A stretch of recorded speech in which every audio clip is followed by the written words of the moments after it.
әлеуметтік желіде салихалы әйел деген терминді көп қолданады. Бірақ нақты ол не екенін түсіндіріп берейін бе? Тыңдаңыздар.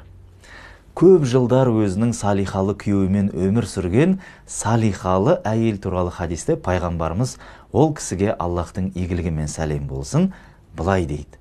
Бұл дүниедегі жақсылықтар уақытша, ал олардың ең жақсысы салихалы әйел. 1. Ол өзіне қараған күйеуін қуантады. 2. Күйеуі бұйырса бағынады. 3.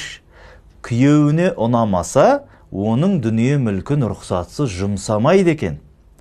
Бұл пайғамбардың оған Аллахтың игілігі мен сәлем болсын, қандай байлыққа кенелген дұрыс деп сұраған адамға берген жауап болатын. Пайғамбар оған Аллахтың игілігі мен сәлем болсын былай дейді.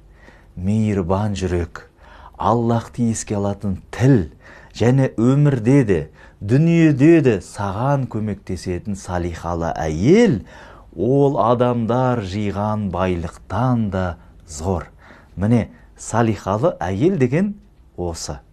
Аллах тағала Құранда келтіргендей, салихалы әйел саған өз махаббаты мен жанашырлығын көрсете біледі. Кей жағдайларда үйден алыс кету ер адам үшін байлығын немесе отанын тастаудан да ауыр болуы мүмкін. Ойлаңыздаршы, салихалы әйелдің құны ер адам үшін осыншалықты жоғары дәрежеде болады.